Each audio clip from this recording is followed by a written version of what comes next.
They've gathered in San Antonio, Texas to learn the very latest techniques. Extensive experience in working with our civilian counterparts.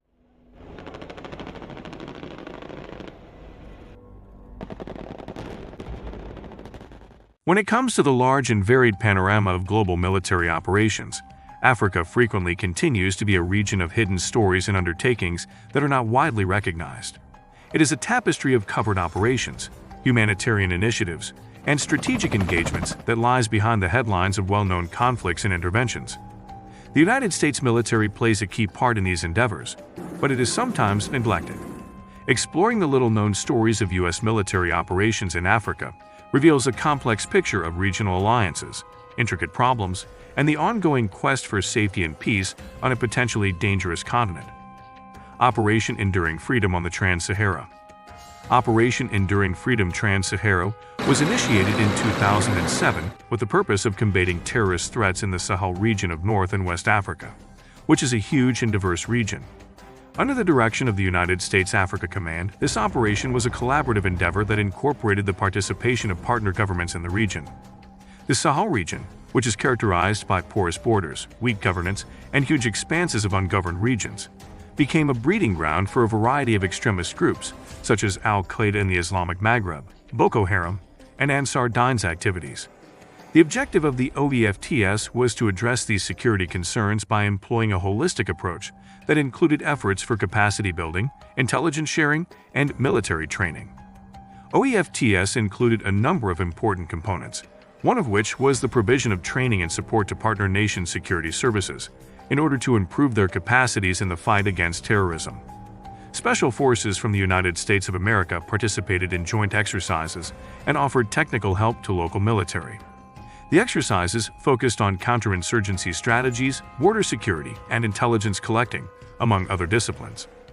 Non-kinetic aspects, such as support for development projects and measures to address core causes of extremism, such as poverty, unemployment, and lack of access to education, were also included in the OEFTS, in addition to the military activities that were being undertaken. The overarching goals of these holistic approaches were to reduce the allure of extremist beliefs and to foster stability in the region. The OEFTS has developed over the years in order to adapt to the shifting security dynamics and new threats that have developed. In spite of the fact that the operation was successful in disrupting terrorist networks and preventing significant attacks, it was not without its difficulties. These difficulties included difficulties in coordination among partner states, limitations in logistical capabilities, and the tenacity of extremist groups that were operating in the Sahel. Within the context of confronting transnational security concerns, the OEFTS proved the significance of regional cooperation and partnership, despite the hurdles that were presented. The United States was able to improve the efficiency of its counterterrorism activities in the Sahel region by collaborating with African allies and utilizing the local knowledge and expertise that was available to them. Odyssey Lightning Operation. In 2016, the United States undertook a military operation in Libya known as Operation Odyssey Lightning. The objective of this operation was to attack the Islamic State IS and other extremist groups that were operating within the country.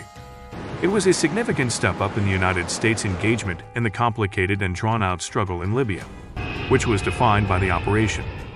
When Muammar Gaddafi was deposed in 2011, Libya slid into disorder, with various factions vying for authority and control over territory. This was the beginning of the country's descent into anarchy. The power vacuum that was created as a result of Gaddafi's removal from power offered an ideal environment for the growth of extremist groups, such as the Islamic State, which gained a foothold in the coastal regions of the country. In response to the deteriorating security situation in Libya and the mounting threat posed by IS, Operation Odyssey Lightning was initiated as a reaction. As part of the operation, targeted bombings were carried out on areas held by the Islamic State in the city of Sirte, which served as the de facto capital of the organization. These airstrikes were carried out in collaboration with the Government of National Accord with the intention of reducing the capabilities of the Islamic State and providing support to troops on the ground that are affiliated with the GNA. In addition, the operation included the exchange of intelligence and the provision of logistical support in order to improve the efficiency of the counterterrorism actions undertaken by the GNA. Despite the fact that Operation Odyssey Lightning was successful in driving IS militants out of Sirte and dealing a significant blow to the group's presence in Libya. It also raised concerns about the possibility of mission creep and the broader implications of the United States military intervening in the internal affairs of the country. The intervention, according to its detractors, did not have a well-defined plan to address the fundamental factors that contribute to instability in Libya, and it ran the risk of worsening the divides and conflicts that were already present. In addition, the operation brought to light the difficulties associated with navigating the divided political landscape of Libya, as well as the difficulties associated with attaining long-term peace and stability in the absence of a political settlement. When it comes to tackling the security concerns in Libya, Operation Odyssey Lightning brought to light the delicate balance that must be maintained between military action and diplomatic engagement. A holistic approach that takes into account political, economic, and social aspects is crucial to resolving the core reasons of extremism and creating long-term stability in the country. Although airstrikes had a part in diminishing IS's grip on territory, it is essential to take this approach in order to address the root causes of extremism. The United Nations Assistance Operation. In 2014, in response to the spread of Ebola in West Africa, the United States military initiated a humanitarian mission known as Operation United Assistance. A humanitarian catastrophe was avoided through the operation, which aimed to offer medical help to afflicted populations, support attempts to restrict the spread of the virus, and provide support for those efforts. The outbreak of Ebola, which started in Guinea and swiftly expanded to Liberia and Sierra Leone, posed a severe threat to public health and threatened to overwhelm any fragile health systems that were there in the region. Both the quick spread of the virus and the high fatality rate highlighted the critical need for an immediate reaction from the world community in order to reduce the severity of the epidemic. Operation United Assistance involved the deployment of United States troops to the countries that were affected by the Ebola outbreak. The purpose of these troops was to establish Ebola treatment units, provide logistical support for the transportation of medical supplies and personnel, and conduct training for local health workers on infection control and prevention measures. In order to organize the response effort and offer essential assistance to the populations who were impacted, members of the United States military collaborated with international partners, such as non-governmental organizations and the World Health Organization. During the operation, outreach and education measures were also carried out with the purpose of dispelling myths and disinformation regarding the transmission of Ebola and raising awareness about the disease. Even while the primary objective of Operation United Assistance was to provide aid to those in need, it also had wider-ranging strategic ramifications for the United States' involvement in Africa. The United States of America reaffirmed its commitment to fostering peace and security on the African continent and to enhancing its partnerships with African states by demonstrating that it is capable of efficiently responding to public health emergencies.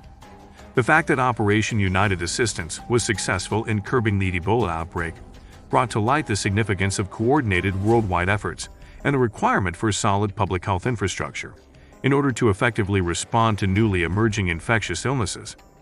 In addition to highlighting the critical role that the military plays in assisting humanitarian efforts in Africa and beyond, the operation served as a blueprint for future coordinated responses to global health crises. There is a complex terrain of strategic imperatives, regional collaborations, and evolving security challenges that is shown by the unsung stories of United States military actions in Africa. These operations, which range from counterterrorism activities in the Sahel to humanitarian missions in West Africa, are illustrative of the diverse issues that are confronting the continent, as well as the multifaceted character of the commitment of the United States military to the continent. In spite of the fact that certain operations have been renowned in their ability to combat extremism and promote stability, others have been subjected to criticism for the techniques they have used and the results they have produced. The United States of America must strike a balance between its military engagements and diplomatic, economic, and development measures in order to address the underlying drivers of instability and to create permanent peace and prosperity on the African continent. This is necessary as the United States continues to negotiate its role in the security landscape associated with Africa. What do you think of our video? Let me know in the comments section below. If you enjoyed this video and want to hear from me again, be sure to hit that subscribe button before you go. Thanks for watching.